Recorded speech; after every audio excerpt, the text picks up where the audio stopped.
পৰ্যটকৰ বাবে মুকলি উপঙা কামাখ্যা দেৱালয়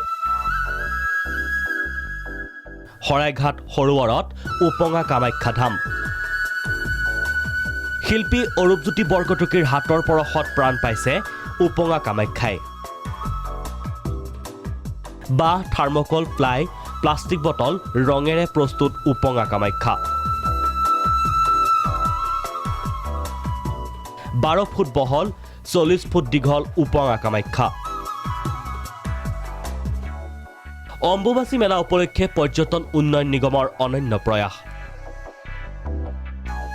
পৰ্যটকৰ বাবে মুকলি আমিন গাঁৱৰ উপঙা কামাখ্যা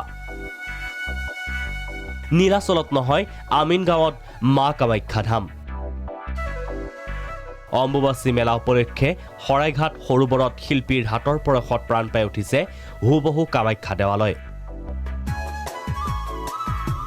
শিল্পী অৰূপজ্যোতি বৰকটকীৰ নেতৃত্বত 8 দিন ধৰি কষ্ট কৰি দিনে নিশাই শিল্পীৰ দলটোৱে নিৰ্মাণ কৰিছে কৃত্ৰিম কামাখ্যা ধাম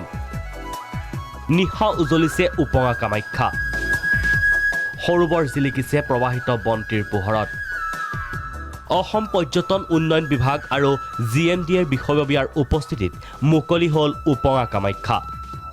আৰু সকলো মানুহে ইফালৰ পৰাই যায় গতিকে ইয়াত এটা প্ৰতিবিম্ব এটা আমি মানে ৰেপ্লিকা এটা চিন্তা কৰা হৈছিলে চৰকাৰীভাৱে যে এনেকৈ কামাখ্যাৰ মানে ৰেপ্লিকা এটা আমি এই সৰোবৰত যাতে এই কৰিব পাৰোঁ যাতে এটা খুব দেখনীয়াৰ এটা দৃষ্টিনন্দন